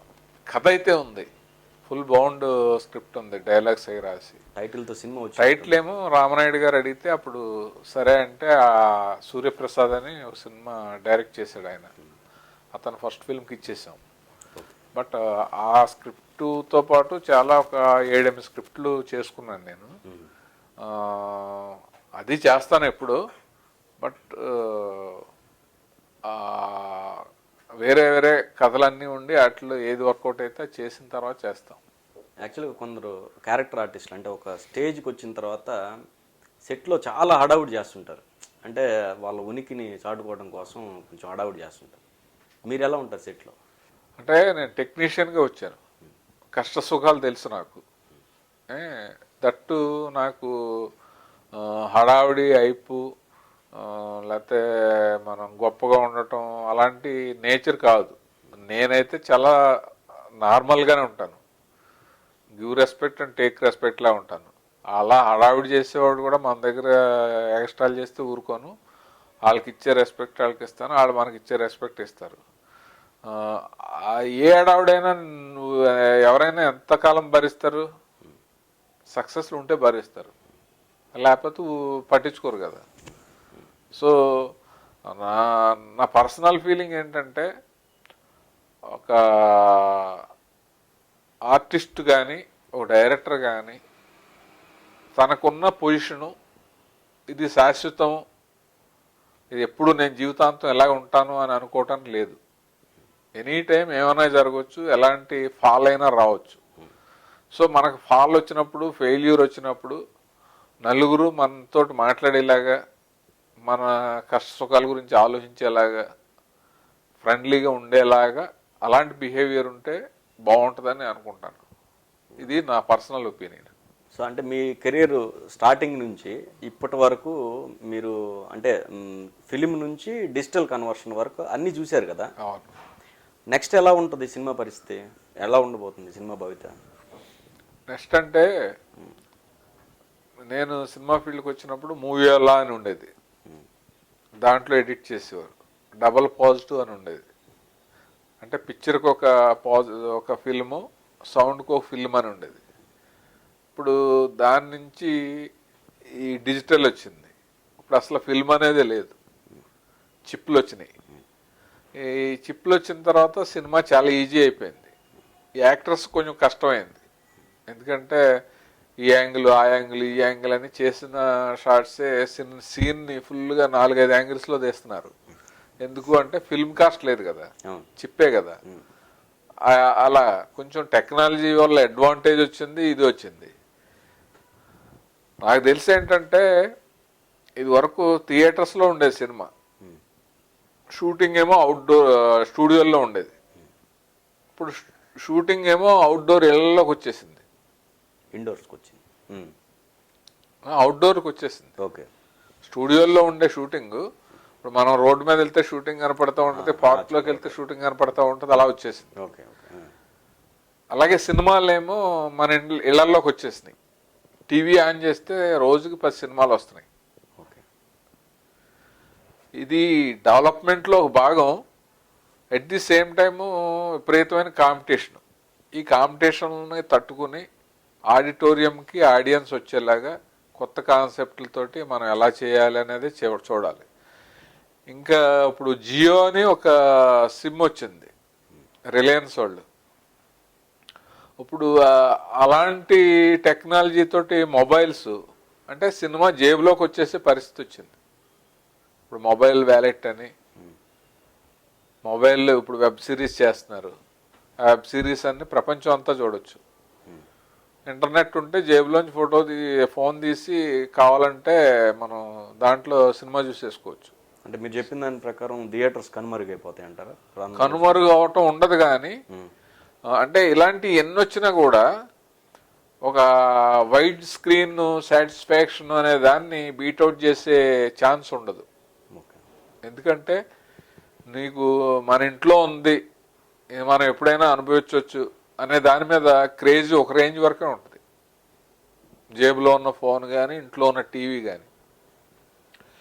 వైడ్ స్క్రీన్ సాటిస్ఫాక్షన్ అనేది ఎలా ఉంటుందంటే, ఓ సినిమాకి వెళ్ళాలనే ప్రిపరేషను, టికెట్లు బుక్ చేసుకోవటం, ఫ్యామిలీ అంతా రెడీ అయ్యి వెళ్ళటం, ఆ థియేటర్లో కూర్చోవటం, పాప్కార్న్ కొనుక్కోవటం, ఇంటర్వెల్లో కాఫీ తాగటం, ఆ సినిమా గురించి మాట్లాడుకోవటం, అయిపోయాక ఏదో షాపింగ్ చేయటం, ఈ ప్రాసెస్ అంతా మనకు వైడ్ స్క్రీన్లో సినిమాకి వెళ్ళినప్పుడే ఉంటుంది. ఇంటికాడ కూర్చుంటే ఏముంటుంది, ఏగలు తోలుకుంటూ టీవీ ఆన్ చేసుకుని, బోర్ కొడితే టీవీ ఆఫ్ చేసుకుని అలా ఉంటుంది. సో అందువల్లే సినిమా థియేటర్స్ని ఏది బీట్అవుట్ చేయలేకపోయినాయి. భవిష్యత్తులో కూడా బీట్అవుట్ చేయడానికి ఛాన్స్ ఉండదు. ఎందుకంటే ఒక 1000 మందిలో కూర్చుని సినిమా చూస్తే వచ్చే థ్రిల్లు ఇంట్లో ఒక్కడ కూర్చుంటే ఏముంటుంది. ఈ 100 ఫిల్మ్స్లో క్యారెక్టర్ ఆర్టిస్ట్గా మీకు వచ్చిన క్యారెక్టర్స్ ఏవైతే ఉన్నాయో ఆ క్యారెక్టర్స్లో నేను ఈ క్యారెక్టర్కి న్యాయం చేయలేకపోయాను అని ఫీల్ అయ్యారు ఏదన్నా క్యారెక్టర్? అస్సలు లేదు ఇప్పుడు వరకు. ఎందుకంటే బేసిక్గా నేను డైరెక్టర్ని కదా, సినిమాల్లో ఒక 60-70 క్యారెక్టర్లు ఉంటాయి, ఇంక్లూడింగ్ జూనియర్ ఆర్టిస్టులతో సహా. అవన్నీ ఎలా ఉండాలి, ఇలా ఉండాలి, అలా ఉండాలని డీల్ చేసే మనం ఒక క్యారెక్టర్ వేసేటప్పుడు ఆ క్యారెక్టర్కి ఎలా న్యాయం చేయాలి అనేది 100% ఆలోచిస్తాం. నేనైతే పర్ఫెక్ట్గా ఆలోచిస్తాను. ఓ డైరెక్టరు అతనికి ఇంట్రెస్ట్ ఉన్నా లేకపోయినా, అతను మనకు ఒక క్యారెక్టర్ ఉందని చెప్పిన తర్వాత, ఒక సినిమా కమిట్ అయిన తర్వాత దానికి సంబంధించిన పూర్వాపరాలకు తెలుసుకుని ఆ క్యారెక్టర్ ఎవరు, ఏంటి, టీచరా, లైన్మెనా, డాక్టరా, ఏంటి బ్యాంకులో ఉద్యోగం, అవన్నీ తెలుసుకుని దానికి సంబంధించిన హోంవర్క్ చేసి గెటప్ కాడి నుంచి బిహేవియర్, బాడీ లాంగ్వేజ్ అన్నీ కూడా నేను చేసుకుని వెళ్తాను. ఓకే. సో ఒక సినిమాకి ఏదో లైన్మెన్ క్యారెక్టర్ వచ్చింది, వెంటనే నేను మా ఊరు ఫోన్ చేశాను. ఇదివరకు లైన్మెన్ సత్యనారాయణ అని మా ఊర్లో ఉండేవాడు. అతని గురించి వివరాలు అడిగితే అతను ఎలా ఉంటాడు ఏంటి అప్పుడు ఎప్పుడో గుర్తులేదు అని అంటే వాళ్ళు చెప్పారు. కాకి ప్యాంట్ వేస్తాడు, కాటన్ షర్ట్, గల్ షర్ట్ వేస్తాడు, సైకిల్ ఉంటుంది, దాంట్లో లెదర్ బ్యాగ్ ఉంటుంది, చేతికేమో ప్లాస్టిక్ గ్లౌజ్ ఉంటుంది షాక్ కొట్టకుండా, జేబులో టెస్టర్ ఉంటుంది, కళ్ళజోడు ఉంటుంది, ఇలా అని చెప్తే అన్నీ నోట్ చేసుకుని డైరెక్టర్కి చెప్పి, అసలు మీరేంటండి ఎంత హోంవర్క్ చేశారు, మేము ఆలోచించలేదు అనేలా అతను ఫీల్ అయ్యి, సో అలా ప్రతి క్యారెక్టర్ చేసిన క్యారెక్టర్ ఇప్పుడు వరకు న్యాయం చేయలేదు అనేది లేదు. అంటే న్యాయం చేయకపోతే అసలు డైరెక్ట్లో ఓకే చేయరు కదా.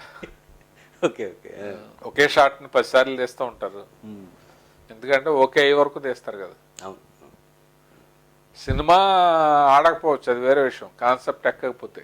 పెద్ద నోట్లు రద్దయ్యాయి, ఇండస్ట్రీ మీద ఆ ప్రభావం ఎలా ఉండబోతుంది?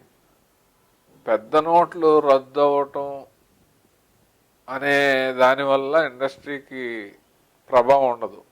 ఎందుకంటే పెద్ద నోట్లు రద్దు అయితే వాటి ప్లేస్లో ఇంకా వేరే ఏ నోట్లు వస్తాయి, అది ప్రాబ్లం కాదు. బ్లాక్ వైట్, అకౌంటబుల్, అన్అకౌంటబుల్ అని 2 ఉంటాయి. అంటే మొత్తం ఫుల్ వైట్ మనీతోటే చెక్ పేమెంటు, కార్డు పేమెంటు ఇలాగే సినిమా తీయాలి అంటే మాత్రం సినిమా ఫీల్డ్కి కొంచెం ఇబ్బంది. ఎందుకంటే క్యాష్ బేస్డ్ ఇండస్ట్రీ ఇది. ఇప్పుడు ఎవరి దగ్గరికన్నా వెళ్ళి సినిమా తీయాలి అని అప్పుకి వెళ్తే ఆ అప్పు ఇచ్చే ఫైనాన్సరు త్రూ బ్యాంక్ ఇవ్వడు, తన దగ్గర ఉన్న బ్లాక్ అమౌంట్ తీసుకొచ్చి ఇదిగో 2 కోట్లు తీసుకోండి అని ఇస్తాడు. సో అది అన్అకౌంటబుల్. అతను అదే డబ్బు బ్యాంకులో వేసి మనకు వైట్గా ఇవ్వాలి అంటే కోటికి 30 లక్షలు పోతుందంటే అతను ఎందుకు ఇస్తాడు? సో అలాంటి ఇబ్బంది ఫైనాన్సర్స్ సైడ్ నుంచి ఉంటుంది. నెక్స్ట్ హీరోలు ఉంటారు, హీరోలు కానీ ఆర్టిస్టులు కానీ పెద్ద పెద్ద టెక్నీషియన్స్ కానీ డైరెక్టర్స్ కానీ తీసుకునేటప్పుడు కొంత క్యాష్ రూపంలో తీసుకుంటారు అవసరాల నిమిత్తం. ఇప్పుడు డైరెక్ట్గా వాళ్ళకి చెక్ రూపంలో ఇవ్వాలి అంటే ప్రొడ్యూసర్కి కొంచెం ఇబ్బందులు ఉంటాయి. నెక్స్ట్ సినిమా కంప్లీట్ అయిపోయిన తర్వాత మన ఏరియాల వారు అమ్ముతారు కదా, అమ్మినప్పుడు ఆ బయర్స్ తీసుకొచ్చేటప్పుడు కూడా వాళ్ళు ఎక్కువ క్యాషే తీసుకొస్తారు. సో వాళ్ళకి కూడా క్యాష్ రొటేషన్ ఉండదు ఇప్పుడు. సో అలాంటి ఇబ్బంది ఉంటుంది ఇండస్ట్రీకి తప్ప బేసిక్గా ఐడియా నాకు తెలిసి 1000 నోట్లు 500 నోట్లు రద్దు చేయడానికి మెయిన్ కారణం ఏంటంటే ఈ టెర్రరిస్ట్ యాక్టివిటీస్ వాటిని కట్టడి చేయాలని, వాళ్ళకి ఫండింగ్ రాకుండా చేయాలని, వాళ్ళు మన దేశానికి ఒక 5 లక్షల కోట్లు ఫేక్ మనీ పంపించి మన ఆర్థిక వ్యవస్థను అస్తవ్యస్తం చేయాలనే ప్లాన్ వేసారనే ఇన్ఫర్మేషన్ వాళ్ళకి రక్షణ శాఖ నుంచి వచ్చి ఎవరిని కన్సల్ట్ చేయకుండా ఓవర్ నైట్ ఈ డెసిషన్ తీసుకున్నారని తెలిసింది. సో ఫేక్ మనీని, బ్లాక్ మనీని కంట్రోల్ చేయడానికి నిర్ణయం అయితే కరెక్టే, కానీ ఆ నిర్ణయానికి ప్రజలు ఎలా సఫర్ అవుతారు అనే చిన్న ఎక్సర్సైజు, ఆ చిన్నవి. ఇప్పుడు ఏటీఎం ఉంది, ఏటీఎంలో 100 నోట్లే ఉన్నాయి, 500 నోట్లు మ్యాచ్ అవ్వట్లేదు, లేకపోతే 2000 నోట్లు మ్యాచ్ అవ్వట్లేదు. వాళ్ళు ఫస్టే ఆ 100 సైజులోనే 2000 నోట్లు ప్రింట్ చేసి ఉన్నారనుకో ప్రాబ్లం ఉండేది కాదు. సేమ్ మిషన్లు పనిచేసి ప్రతి ఏటీఎంలోనూ అందరూ వెళ్ళి డ్రా చేసుకునే వాళ్ళు, అలా ఉండేది. సో తర్వాత చిన్న చిన్న నోట్లు అలాంటి కూడా ముందే ప్రింట్ చేసి, లేకపోతే నాకు ఒకటి అనిపించింది, ఇప్పుడు ప్రైమ్ మినిస్టర్ గారు వాళ్ళు నవంబర్ 8వ తారీఖున చాలా పెద్ద సైక్లోన్ ఒకటి రాబోతుంది, అది ఏంటో ఎవరికి తెలియదు. అందరూ ఎవరికి కావాల్సిన వాళ్ళ కుటుంబానికి అవసరానికి సంబంధించిన డబ్బు కానీ కానీ వస్తువులు కానీ అన్నీ జాగ్రత్త పడండి అన్నట్టు ఒక ఇండికేషన్ ఇస్తే, మామూలుగా చెప్తారు కదా ఇప్పుడు హుద్ హుద్ వస్తుందో లేకపోతే మెడ్రాస్లో వచ్చిన తుఫాను వాయుగుణం వస్తుంది అని ఎలా చెప్తున్నారు, జాలర్లకి వెళ్ళొద్దు సముద్రాల్లోకి, అలాగా ఇలా నోట్లు రద్దు చేస్తున్నాం అనే విషయం చెప్పకుండా జాగ్రత్త పడండి అని ఒక మాట చెప్పి ఉంటే చాలా మంది జాగ్రత్త పడి ఉండేవాళ్ళేమో. ఓకే ఓకే, అంటే ఇండస్ట్రీ పరంగా అయితే కష్టాలు ఉన్నాయన్నమాట. అయితే తప్పకుండా ఉన్నాయి, ఉంటుంది కూడా ఎఫెక్ట్. ఆర్టిస్టులు ఎక్కువగా బ్లాక్ మనీ ఎక్కువగా అడుగుతుంటారంట కదా, మరి మీకు ప్రాబ్లమే కదా మరి ఇది ఈ ఎఫెక్ట్ వల్ల? ప్రాబ్లం ఏమి ఉండదు, ఎందుకంటే ఏదైనా అలవాటు అయ్యే వరకు ప్రాబ్లం. ఇప్పుడు నాన్ వెజ్ తినేవాడికి నాన్ వెజ్ లేకపోతే ప్రాబ్లం, అసలు నాన్ వెజే లేదనుకో వెజ్కి అలవాటు పడిపోతాడు. ఓకే, అంతే కదా. మొత్తం ఎక్కడికి వెళ్ళినా కార్డు తీసుకుంటున్నారు. ఇప్పుడు కూరగాయలు కూడా వస్తాడు, మొన్న ఎవరో వచ్చారు అమెజాన్ నుంచి ఏదో ఆర్డర్ చేస్తే వచ్చాడు, సెల్కి చిన్న మెషిన్ తీసుకొచ్చాడు. అంటే నేను అనేది ఇప్పుడు ఒక ప్రొడ్యూసరు రెమ్యునరేషన్ ఇవ్వడానికి మీరు ఎక్స్పెక్ట్ చేసిన, అంటే ఆర్టిస్టులు ఎక్స్పెక్ట్ చేసిన రెమ్యునరేషన్ ఇవ్వాలంటే వాళ్ళు వైట్ రూపంలో ఇవ్వలేరు, కష్టాలు ఉంటాయి కొన్ని. వైట్ ఇవ్వలేరని ఏం లేదు, ఇప్పుడు వరకు అలవాటు లేదు. అంటే ఏంటంటే ట్యాక్స్ ఎగ్గొట్టడం కోసమే అని చెప్పాలి.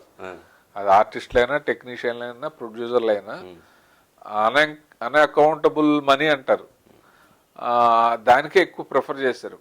ఇప్పుడు రామోజీరావు ఉన్నాడు, ఆయన సినిమాలు తీస్తున్నారు, సురేష్ ప్రొడక్షన్స్ ఉన్నారు, వాళ్ళు ప్రతి ఒళ్ళకి చెక్కులు వేస్తారు.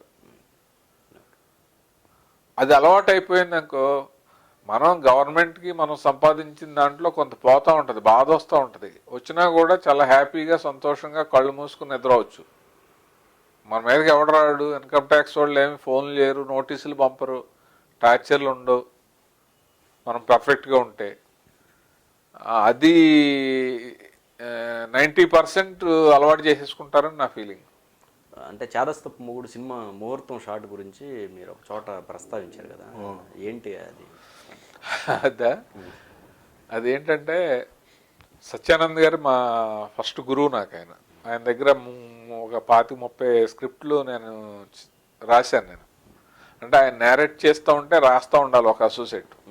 ఆ అసోసియేట్ ఏంటంటే కొంచెం స్క్రిప్ట్ సెన్స్ ఉండాలి, కొంచెం స్పీడ్గా రాయాలి, ఆయన్ని అర్థం చేసుకుని ఉండాలి. అది నేను చేస్తూ ఉండేవాడిని. సో బయట స్క్రిప్ట్లకి వాటికి నన్ను పిలుస్తూ ఉండేవాడు.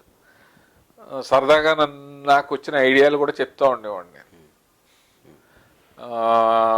ఆ సినిమాల్లో ఒక డైలాగ్ కూడా బాగుంటుందని నేను చెప్తే బాగుందయా అని రాసేసి నన్ను ఆయన కామెడీగా, పర్లేదు నువ్వు సత్యానంద్ గారితో స్క్రిప్ట్ రాయిస్తున్నానని ఆ మూల వరకు వచ్చి ఆ గోడ పక్కన నువ్వు రాసెళ్ళి ఇచ్చేయచ్చు సీన్స్ అని అంటూ ఉండేవాడు ఆయన.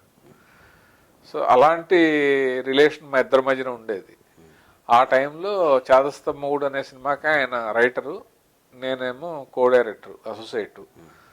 ఆ సీన్స్ రేపు ముహూర్తం డైలాగులు ఇవన్నీ రాయించేసుకుని వచ్చి మొత్తం ఏవిఎం స్టూడియోలో మిద్దె రామారావు ప్రొడ్యూసర్. ఆయన చాలా పవర్ఫుల్గా ఉండేవాడు, రీ రామానాయుడు గారిలా ఉండేవాడు. ఆయన అంటే అందరికి భయం. ముహూర్తం అంటే ఒకటే ఉంటుంది కదా ముహూర్తం, కరెక్ట్గా 9-5 నిమిషాలకు ముహూర్తం. సుమన్ గారి డైలాగు చాలా పెద్ద లెంతీ డైలాగు. ఆ డైలాగు రాసిన పేపరు, ఆ ప్యాడ్, ఆ ఫైల్స్ అన్నీ డిక్కీలో డైరెక్షన్ బాక్స్లో ఉన్నాయి. మేమంతా కారు దిగ్గానే ఎవడమట్టుకాడు లెవెల్గా వెళ్ళి టిఫిన్ చేసి ఉన్నాం. అసిస్టెంట్ డైరెక్టర్ మర్చిపోయాడు లోపల. మర్చిపోతే డైలాగ్ ఎక్కడ అని సుమన్ గారి దగ్గర నుంచి వాళ్ళ అసిస్టెంట్లు వాళ్ళు పంపించి అడుగుతున్నారు. డైలాగ్ లేదు, చాలా పొడుగు డైలాగు, ముహూర్తం ఇంకెంతో టైం లేదు, 10 నిమిషాలే ఉంది. ఆయన వచ్చాడు, టచ్అప్ చేసుకుని డైలాగ్ అడుగుతున్నాడు. కెమెరా పెట్టేశారు. కారు ఏమో ఎక్కడికో అడయారు వెళ్ళిపోయింది, ఎవరినో నెక్స్ట్ మధ్యాహ్నం షూటింగ్ ఆర్టిస్ట్ని తీసుకురావడానికి. ఆ డిక్కీలో బాక్స్ ఉంది, బాక్స్లో సీన్ ఉంది, సీన్లో డైలాగ్ ఉంది. ఏం చేయాలి అని ఆలోచించి టక్కనే ఆయన చెప్పినప్పుడు నేనే కదా రాశాను, దానికి కొంచెం యాడ్ చేసేసి ఒక ఒక డైలాగ్ రాసి పాడేస్తాను నేనే. రాసేసి ప్యాడ్ తీసుకెళ్ళి ఇదిగో అని ఇచ్చాను. సత్యానంద్ గారు రాశారు అన్నట్టుగానే ఇచ్చేసాం. చేస్తే ఆయన చదివేసుకున్నాడు. కొంచెం అటు ఇటులో బాగానే ఉంది, ఓకే అయిపోయింది. ప్రాబ్లం అలా సాల్వ్ అయింది. అది ఎవరికీ తెలియదు. తర్వాత సత్యానంద్ గారికి చెప్పాను. చెప్తే ఆయన మంచి పని చేసావు నువ్వు, కాబట్టి నీకు ఆ స్టోరీ ఇది ఉంది, వేరే వాళ్ళు అయితే అంత ఆలోచన రాదు, ఎవడో అసిస్టెంట్ డైరెక్టర్ చేసిన మిస్టేక్కి అని ఆయన కొంచెం అప్రిషియేట్ చేశారు. Okay okay. మొదటి చిత్రం మీది నచ్చావులే ఉన్నాయి కదా సార్. నచ్చావులే ఫస్ట్ సినిమా ఇప్పటికీ, అంటే మీరు యాక్టర్ కాదు. అవును. సో దాంట్లో గుడ్ ఆర్ బ్యాడ్ థింగ్స్ ఏమైనా ఉన్నాయా? నచ్చావులేకి గుడ్ ఆర్ బ్యాడ్ థింగ్స్ నాకు తెలిసి ఏమీ లేవు. ఎందుకంటే నేను యాక్సెప్ట్ చేయటమే చాలా డ్రామాటిక్గా యాక్సెప్ట్ చేసినట్టు అయింది. ఏంటంటే కథ చెప్పాడు, నాకు క్యారెక్టర్ చాలా బాగా నచ్చింది. మా ఇంట్లో మీరు ఏదో డైరెక్టర్గా ఉన్నారో మళ్ళీ యాక్టర్గా ఎందుకు, ఒకవేళ అది ఏదైనా సరిగ్గా లేకపోతే అటు ఇటు కాకుండా వద్దు కదా అని వద్దన్నారు మా పిల్లలు కానీ మా అమ్మాయిలు ఇద్దరు, మా మిస్సెస్ కానీ. సరే దాని తర్వాత ఏదో గోవా వెళ్ళిపోయాం, 10 days ఫ్యామిలీ ట్రిప్పు వెళ్ళి వచ్చాము. వచ్చిన తర్వాత ఎస్ చెప్పలేదు, నో చెప్పలేదు.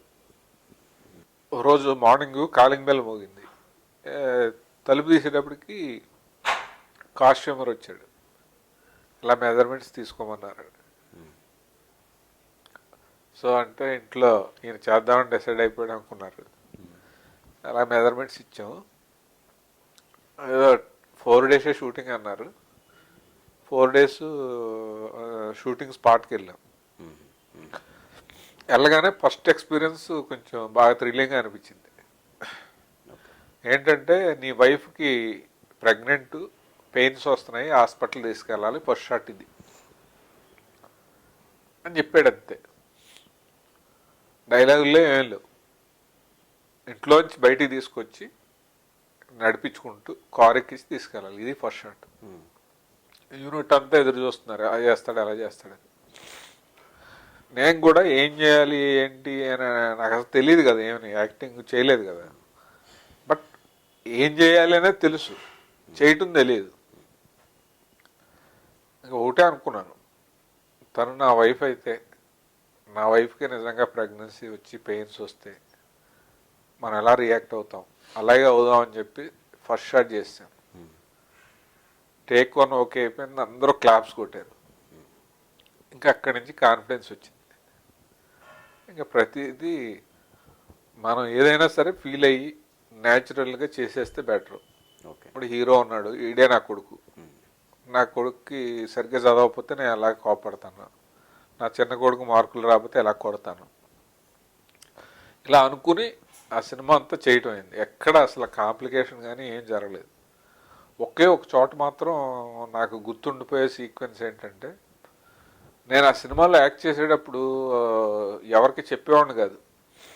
ఎందుకంటే చాలాసార్లు చూస్తూ ఉంటాం, కొత్త వాళ్ళని పెట్టినప్పుడు ఆ సీన్లు బాగా రాకపోతే తీసేసి రీషూట్లు చేసి అలాంటివి జరుగుతూ ఉంటాయి. మనం కూడా పెద్ద గొప్పే ఉంది, మనకు కూడా అలా జరిగిందంటే అందరికీ సినిమాల్లో యాక్ట్ చేస్తున్నామని చెప్పటం, తర్వాత ఆ సినిమాలో లేకపోతే బాధపడటం ఇవన్నీ ఎందుకని చెప్పేవాడిని కాదు. అప్పుడు 15 రోజులు షూటింగ్ చేశాను నేను. ఓకే. రామోజీ ఫిల్మ్ సిటీలో షూటింగ్ జరుగుతూ ఉంది. అది చాలా ఇంపార్టెంట్ సీను. కళ్ళము నీళ్ళు పెట్టించేసాను అనమాట. ఆ సీన్ను ఎలా చేయాలి అని రకరకాలుగా ప్రిపరేషన్స్ అనుకుంటూ ఉంటే నాకు టక్కని రేపు చేస్తే బాగుండు, ఈ సీన్ బాగా ప్రిపేర్ అయ్యి చేస్తే, ఎందుకంటే ఆర్టిస్ట్గా ప్రూవ్ చేసుకునే సీను ఇది. బాగా చేస్తే ఆర్టిస్ట్ అంటారు, బాగా చేయకపోతే ఏడిపించలేకపోయాడు, పెద్ద ఆర్టిస్ట్ కాదంటారు అని అనుకుంటున్న టైంలో లక్కీగా ఆ రోజు ట్యూబ్ లైట్లు అయిపోయినాయి. ఓకే. పోయి సరే ఈ సిటీ వెళ్ళి తీసుకురావాలి, రేపు చేద్దాం అన్నాడు రవి. దేవుడికి దండం పెట్టుకుని బాగా జరిగిందని చెప్పి అక్కడే హోటల్లో ఉండి బాగా ప్రిపేర్ అయ్యి మర్నాడు ఆ సీన్ చేశాను. టేక్ 1 ఓకే అయిపోయింది. ఎప్పుడు రవి ఓకే ఓకే అనేవాడు, అదరగొట్టేసావు కాసి, దున్నేస్తావు కాసి అంటా వెళ్ళిపోయాడు అక్కడి నుంచి. అక్కడ ఉన్నవాళ్ళు కూడా కళ్ళం నీళ్ళు వచ్చినాయండి, చాలా బాగుందండి అన్నారు. కొడుకు దగ్గర వైఫ్ గురించి బాధపడేసాను. ఓకే. సో ఆ సీన్ చాలా బాగా పేరు వచ్చింది. ఆ తర్వాత నేను ఇలా ఆర్టిస్ట్గా మంచి క్యారెక్టర్ చేశానని చెప్పడం మొదలెట్టా. ఆర్టిస్ట్గా ఇప్పుడు ఒక మంచి స్టేజ్లో ఉన్నారు కదా, సొంత ఊరికి ఏమైనా చేశారా? ఇది సొంత ఊరికి ఏమైనా చేశారా ఆర్టిస్ట్గా ఒక స్టేజ్? ఆర్టిస్ట్గా ఉన్నప్పుడు అని కాదు, నా ఊరంటే నాకు ఎప్పుడు అభిమానమే. ఊర్లో చాలామంది నాకు ఇది కావాలని ఎవరన్నా ఏదైనా వస్తే వాళ్ళందరికీ చేయటం జరిగింది. ఊర్లో కూడా మా గోదావరి నా బోట్ షెల్టర్ అని ఉంది. అది మేము చదువుకునేటప్పుడు కూర్చోడానికి ప్లేస్ లేక ఎండల్లో ఇసుకలో కాళ్ళు కాలిపోయి తాటాకులు వేసుకుంటా అలా వెళ్ళేవాళ్ళం. అవన్నీ గుర్తు. అందువల్ల అక్కడ బోట్ షెల్టర్ కట్టించాలని ఉండేది. ఆ టైంలో రామనాయుడు గారు నేను 25,000 ఇస్తాను వెంకటేష్ బాబు పుట్టినరోజు సందర్భంగా చాలామందికి బస్ షెల్టర్కి ఇస్తున్నాను అని చెప్పి పేపర్లో పడింది. అది మా కజిన్ వీరబాబు అని అతను చూసి, అన్నయ్య ఇలాగా రామనాయుడు గారు ఇస్తున్నారు, మన ఊరికి ఏమైనా అడగొచ్చు కదా అన్నాడు. సరే ప్రపోజల్ తీసుకున్నారా అడుగుదామని చెప్పంటే అతను మా ఊర్లో కొంతమంది పెద్దలు పలానా ప్లేస్లో బోట్ షెల్టర్ కడితే చాలామందికి ఉపయోగం, ఎప్పుడో కొంతమంది దాని కింద ఉంటారు అని చెప్పానంటే ఆయన అడిగితే మీ ఊరు కదా ఒక 50,000 ఇస్తా అన్నాడు. ఓకే. బట్ గోదావరి ఒడ్డును కాబట్టి దానికి 1,25,000 అయింది. సో 50,000 ఆయన ఇచ్చాడు, మిగతాదంతా ఊర్లో చందాలు వసూలు చేద్దాం అన్నారు. నేను వద్దు, ఎందుకంటే నా మాటకు వాల్యూ ఇచ్చి ఆయన 50,000 ఇచ్చారు, ఊర్లో చందాలు వసూలు చేస్తే వాళ్ళందరి పేర్లు వేయమంటారు అక్కడ, మిగతాదంతా నేను వేసుకుంటానని చెప్పి ఆయన పేరు వేసి మిగతా 75,000 వేసుకుని అది కట్టించాం. ఓకే. తర్వాత మా ఊర్లో గట్టు మీద ఒక 50,000 పెట్టి బస్ షెల్టర్ ఒకటి కట్టించాం. తర్వాత ఇంకో చోట శ్మశానం దగ్గర కూర్చోవాలంటే అప్పుడు 40,000 పెట్టి ఒక దెమ్మ కట్టించాం. అంటే బరియల్ గ్రౌండ్కి వెళ్ళిన వాళ్ళందరూ కూర్చోవడానికి. ఓకే. ఓకే. ఇంకా ఏదో లేడీస్ కూర్చోవడానికి కుర్చీలని, ఇంకా చిన్న చిన్న హెల్ప్లు ఇవన్నీ బాగా యాక్టర్ అవకత్వమే చేశాను నేను. ఓకే. మీరు ఆ మధ్య మీ అంటే పాత స్నేహితులకు సంబంధించి ఒక ఈవెంట్ లాగా ఏదో కలిసేది చేశారు కదా, ఏంటది? అది అసలు ఆలోచన ఎలా వచ్చింది మీకు? ఆలోచన అదే నాకు రాలేదు. మామూలు జనరల్గా ఏంటంటే మనం చదువుకున్నప్పుడు చాలామందిని కలుస్తాము, ఫ్రెండ్స్ ఉంటారు, ఇవన్నీ అవుతాయి. తర్వాత ఎవరి మట్టుకు వాళ్ళు పెళ్లి చేసుకుని ఫ్యామిలీ ప్రాబ్లమ్స్ తోటి కొంతమంది రకరకాల ఉద్యోగాలు చేస్తారు, కొంతమంది వ్యవసాయాలు చేస్తారు, కొంతమంది ఇలాగా వాళ్ళ ప్రొఫెషన్స్లో ఉంటారు. అలా నేను యాక్టర్ అయిపోయాను. ఆఫ్టర్ 30 years, అంటే మేము 78లో చదివాం ఇంటర్మీడియట్. వాళ్ళందరూ కలిసి 30 ఏళ్ల తర్వాత కలవాలి అని అనుకుని ఫోన్ నెంబర్లు గ్యాదర్ చేసే ప్రాసెస్లో ఫస్ట్ ఈజీగా దొరికే ఫోన్ నెంబర్ నాదే, ఎందుకంటే యాక్టర్ని కాబట్టి. ఓకే. సో వాళ్ళందరూ నేను రావాలి, మా అందరిలో నువ్వే సెలబ్రిటీవి, నువ్వు కంపల్సరీగా రావాలని చెప్పి ఫోన్లు చేస్తే నాకు కూడా వెళ్ళాలనిపించి, ఎందుకంటే ఆ ఏజ్లో మంచి టీనేజ్ కదా, అప్పుడు మేము మాతో చదువుకున్న అమ్మాయిలు ఇప్పుడు ఎలా ఉంటారు, మనం ఎలా ఉంటామని వాళ్ళు అనుకుని చూడాలని ఎగ్జైట్మెంట్లు ఇవన్నీ ఉంటాయి కదా. సో అలాగే ఒక మీట్ లాగా పెట్టి అక్కడ అదే కాలేజీ దగ్గర మేమంతా కలిసి ఫోటోలు అవి తీసుకుని అక్కడి నుంచి పేరెంట్ పెళ్ళిని లాంచ్ మీద ఒక ప్రోగ్రామ్ లాగా చేసి ఆ రోజంతా ఎంజాయ్ చేసాం. సో ఎవ్రీ ఇయర్ ఫిబ్రవరిలో అదొకటి పెట్టారు. లాస్ట్ ఇయర్ హైదరాబాద్లోనే ఇక్కడ ప్రగతి రిసార్ట్స్లో జరిగింది, అదంతా నేను ఆర్గనైజ్ చేశాను. ఓకే. సో చాలా హ్యాపీ ఫీల్ అయ్యాం. ఇప్పుడు అందరూ అమ్మమ్మలు తాతయ్యలు అయిపోయిన వాళ్ళు కూడా ఉన్నారు, ఇంకా మేము అవ్వలేదు, కానీ అదొక మంచి మెమరబుల్ మూమెంట్. ఇద్దరు ఆడపిల్లలు కదా సార్ మీకు? అవును. ఇప్పుడు ఏం చేస్తున్నారు? పెద్దమ్మాయి ఏమో ప్రవళిక పేరు, చిన్నమ్మాయి పేరు హారిక. పెద్దమ్మాయికి మ్యారేజ్ అయిపోయింది. మల్లిన అరుణ్ సాయి ప్రసాద్ అని కాలిఫోర్నియాలో ఉంటాడు, వాళ్ళది ఉండ్రాజవరం. ఓకే. పెద్దమ్మాయి కూడా అక్కడే ఎంఎస్ చేసి జాబ్ చేస్తుంది. మా చిన్న పాప హారిక ఇక్కడ బీటెక్ అయ్యి ఎంబీఏ చేస్తుంది. నా వైఫ్ పేరేమో హేమలత. సో అప్పుడు మా రెండో పాపకి మ్యారేజ్ చేయాలి. Okay okay. దర్శకుడుగా తర్వాత ఆర్టిస్ట్గా మీకంటే ఓ పేరు తెచ్చుకున్నారు. అంటే ఫస్ట్ నుంచి మీకు రైటింగ్ స్కిల్స్ కూడా బాగున్నాయి కదా. నెక్స్ట్ ఇన్ ఫ్యూచర్ రైటర్ అయ్యే ఛాన్సెస్ ఏమైనా ఉన్నాయా? రైటింగ్ సైడ్ వెళ్ళే ఛాన్సెస్ ఏమైనా ఉన్నాయి? అంటే బేసిక్గా నేను రైటర్స్ అసోసియేషన్లో లైఫ్ మెంబర్ని, రైటర్ని. నా ఫస్ట్ 2 ఫిల్మ్స్కి స్టోరీ నేనే. నా ఫస్ట్ ఫిల్మ్లో కూడా నేను ఒక పాట రాశాను. రైటర్ అయ్యే అవకాశాలు ఉండటంతో పాటు నా సినిమాలకి నేనే కథ సమకూర్చుకోవటం, మామూలు మాటలు కానీ ఇవన్నీ చేయించుకోవటం అదంతా ఉంది. అంటే ఇప్పటి వరకు అయితే బయట పాటలు రాయటం కానీ ఎవరికన్నా కథ ఇవ్వటం కానీ అలా చేయలేదు. నాకైతే చిన్న కోరిక కూడా ఉంది, ఇప్పటికైనా సరే ఒక్క సినిమాకైనా సరే. అంటే నేను నా ఫస్ట్ ఫిల్మ్ 100 లేక నేను సూపర్ హిట్ డైరెక్టర్గా. నా first film Nachavule super hit యాక్టర్గా. అలాగే రైటర్గా నేను ఒక కథ ఇచ్చి బయట డైరెక్టర్కి, రైటర్గా కూడా ఒక సూపర్ హిట్ వస్తే నాకు ఫుల్ సాటిస్ఫాక్షన్ ఉంటుంది అనేది ఉంది. సో దానికోసం అన్నా నేను తయారు చేసుకున్న కథలు నా కోసమైనా వాటిల్లో ఒక కథ మాత్రం బయట వాళ్ళకి ఇవ్వాలని ఉంది. రైటర్గా కూడా ఒక చిన్న మంచి ఫీలింగ్ కావాలని ఉంది నాకు. అండ్ మా ల్యాప్టాప్ వచ్చే చిన్న గిఫ్ట్ కూపన్స్. ప్లీజ్ డౌన్లోడ్ ల్యాప్టాక్ యాప్.